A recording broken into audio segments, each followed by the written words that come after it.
Hello కమలా, ఏమమ్మా ఏమైంది నీ సీరియల్ కథ? అదేనండి, ఇప్పుడే కథ ఒక రకంగా కుదిరింది.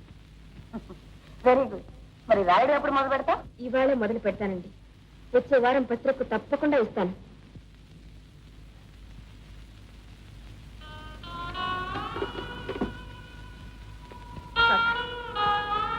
ఇంతకన్నా మంచి కథ ఉంటుంది. ఎవ్వరికీ అక్కర్లేని నా కథ నేనే రాస్తాను. రాసిన తర్వాత అందరికీ కావాల్సి వస్తుంది. అందరూ కన్నీరు కురిపిస్తారు. ఈ కథ అందరికీ నిజమవుతుంది. కానీ నాకు నా కళల్లో వాళ్ళ కన్నీళ్లు. ఎప్పుడైనా సరే నువ్వు ఎవరినైనా ప్రేమించి పెళ్లి చేసుకోదలుచుకుంటే చెప్పు. ఆయన ఎవరు ఏమిటి అంతా విచారించి అమాంత మనిషిని తీసుకొచ్చిన ఎదుటి నిలబెట్టి తాడి కట్టించేస్తాను. నా మాటలు నాకే అప్పు చెప్తున్నావా? రాధా, జీవితంలో ఒక్కొక్కరికి ఒక్కో లక్ష్యం ఉంటుంది. ఈనాటి నుంచి నా లక్ష్యం ఒక్కటే, సాహిత్యం. అంటే ఏవో కథలు కవిత్వాలు రాసుకోవడం. కవిత పత్రికకు నేను ఒక సీరియల్ కథ రాయబోతున్నాను. అలాగా?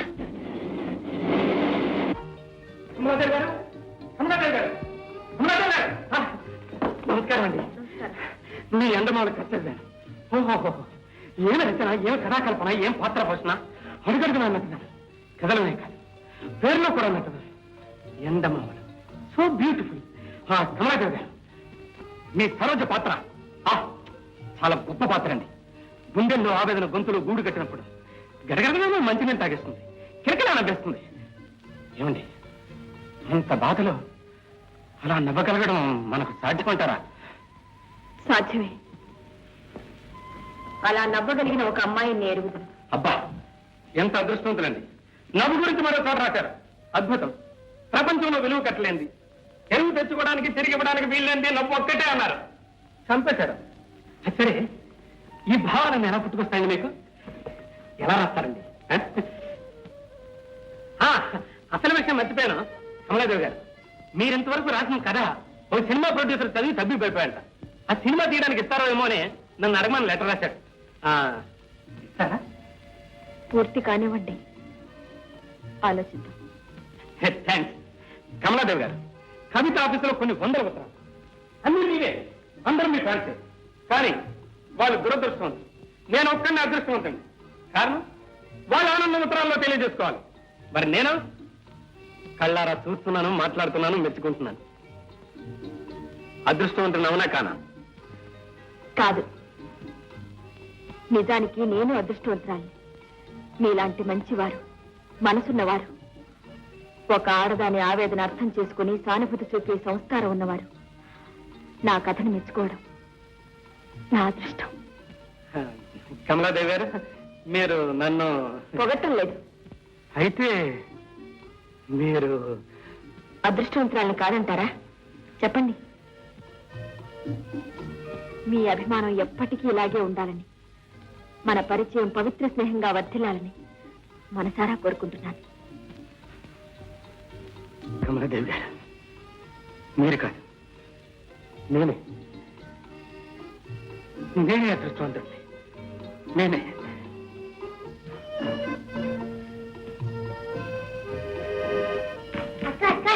తప్పకుండా వర్షం వస్తుంది. ఏమ్మా? ఎప్పుడు ఏదో ఒక పాట పాడుతూ వచ్చి పాడుకుంటూనే వాళ్ళ నారాయణ గారు ఈరోజు మామూలుగానే వెళ్తున్నారుగా, అందుకు. మనసు బరువెక్కినప్పుడు మాటలు రావమ్మా. పాపం, ఆయన మనసులో ఏముందో ఎవరికి తెలుసు.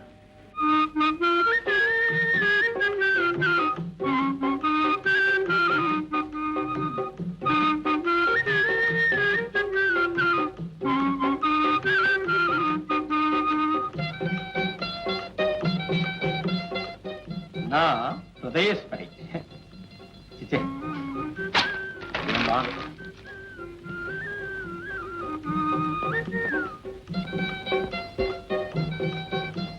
నడివీధి నారాయణ. అబ్బా, ఈ ఉత్తరం రాయడానికి ఎన్ని కాగితాలు తగలేశాను. ఎందుకో తెలుసా? ప్రేమలేఖ గనక. సరే కమలా, దీన్ని మీకు ఎలా అందజేసేది? ఈ ప్రేమలేఖ గారు కమలాదేవి గారు. Hello mister Narayana. ఏమిటో ఈ కొత్త సూటు కొత్త వేషం? మారిపోయింది బ్రదర్, అంతా మారిపోయింది. మానవుడు చంద్రమండలం అడుగు పెట్టాడు, మనం మారిపోయాం. డ్రెస్ మారింది సరే, పేరు కూడా మార్చేస్తాం. Mister Naren. Change brother, life లోనే ఒక పెద్ద చేంజ్. సరే ఇదేమిటి మిస్టర్? ఇదా ట్రాన్సిస్టర్. అయితే మనం కొట్టేస్తాం.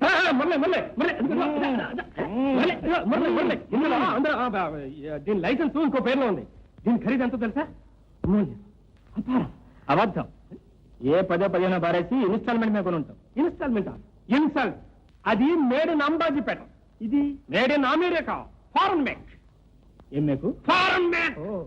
పెద్ద మేకే, నువ్వే ఉంచుకో. అసలు దీన్ని నీకెవడిస్తాడో?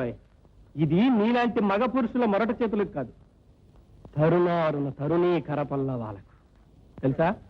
ఏడ్చావు, నీ కవిత్వం నువ్వును. మిస్టర్, నీకేం తెలుసు? ఆది కవి వాల్మీకి కవిత్వం ఏడుపులోంచి వచ్చింది. ఇప్పుడు పెద్ద పెద్ద కవులందరూ ఏడ్చే కవిత్వం రాస్తున్నారు. నోరు మూయరా.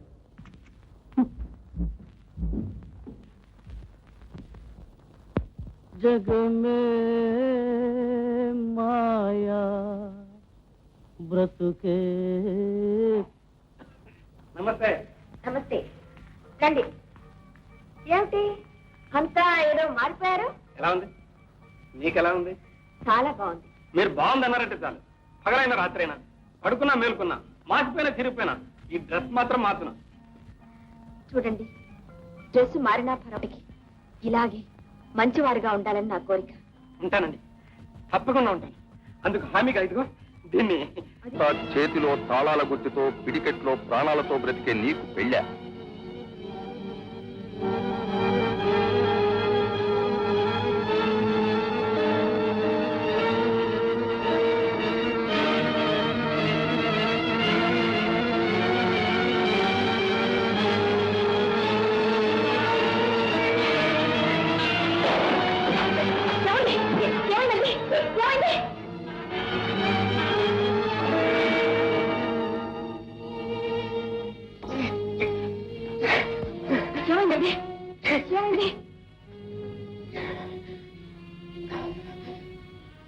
చెప్పానుగా, నాకున్నదల్లా ఒకే ఒక ఆస్తి.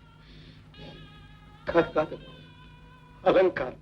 క్షమించండి, తెలియక పడేశాను. ఈ తాళాల వల్ల తేలిగ్గా తెరుకోగలిగి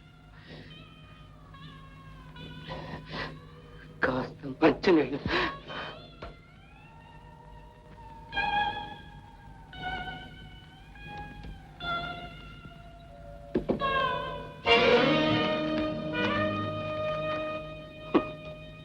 నారాయణ, నీకు లేదురా లైసెన్స్. ఆ చెంబే దగ్గర ఉంటే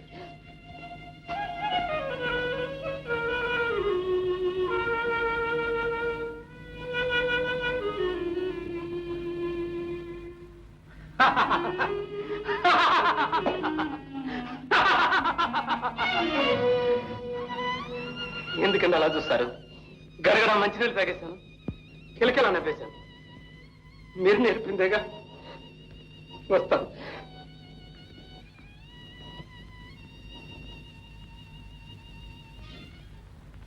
రాధా, రాధా, వస్తున్నా. ఈ వారం ఎండమామూలు చదివావా? ఎక్కడా, మీరు చదవనిస్తేగా. అదే, తమకు చదివే తీరికే లేదు కదూ. అది సరే, నేను ఒక మోస్ట్ ఇంట్రెస్టింగ్ పార్ట్ చదివినిపిస్తాను, విను. ప్లీజ్, అలా వింటే ఇంట్రెస్ట్ సస్పెన్స్ పోతుందండి. ఎలా పోతుందని నేను చూస్తాను, విను. అప్ప వద్దండి. వీల్లేదండి, నేను చదవాలి, నువ్వు వినాలి. నేను విన్ను. ఎలా వినవో చూస్తాను. వినను. ఓహో, కమల కవిత్వం చెవులతో ఆగేది కాదు, సూటిగా హృదయాన్నే తాగుతుంది. రాధిక ఒకరోజు సరోజ ఇంటికి వచ్చింది. ఆమె ఇంట్లో అడుగు పెట్టిందో లేదో ఎలక్ట్రిక్ షాక్ తినదానిలా ఆగిపోయింది. ఆమెను అలా ఆపింది ఏమిటి? ఎదురుగా గోడనున్న తన ప్రియుడి ఫోటో. కళ నిజమా, మాయ మంత్రం అని యశోద పడ్డంత అవస్థలో పడ్డది క్షణం పాటు రాధిక. ఆమెలో రక్త ప్రసారం ఆగిపోయినట్లు అనిపించింది, శరీరం గాలిలో తేలిపోతున్నట్లు అనిపించింది. ఇంతలో మేడ మీద నుంచి రాధిక అని సరోజ కంఠం వినిపించింది. అన్ని మేడమెట్లు ఎలా ఎక్కగలిగిందో ఆమెకే తెలియదు. రెప్పపాట్లో వెళ్లి సరోజను గట్టిగా కౌగులించుకుంది. సరోజ, నేను కోరుకున్న దైవాన్ని నా కళ్ళెదుట నిలిపిన నా పురాకృత సుకృతాన్ని నువ్వు. నా మనసుకు నచ్చిన మనవును కుదురుస్తున్న నా మాతృమూర్తులు నువ్వు అంటూ జలజల ఆనంద బాష్పాలు రాల్చింది. ఏది ఇంకోసారి చదవండి. రాధిక అంది. సరోజ, ఎంత మంచిదానివి నువ్వు. మంచిదాని మాత్రమే కాదు, నేను కోరుకున్న దైవాన్ని నా కళ్ళెదుట నిలిపిన నా పురాకృత సుకృతానివి నువ్వు. అంతేకాదు, నాకు నచ్చిన మనవును కుదురుస్తున్నా. చాటి పక్క మీద సంకురాత్రి మొగుడు పెళ్ళాలుగా మొదటి రాత్రి పెదవులు అడిగిన రుచి రాత్రి కౌగిలి అడిగిన కసి రాత్రి కవ్విస్తున్నది చలి రాత్రి కవ్విస్తున్నది చలి రాత్రి సన్నజాజి పక్క మీద సంకురాత్రి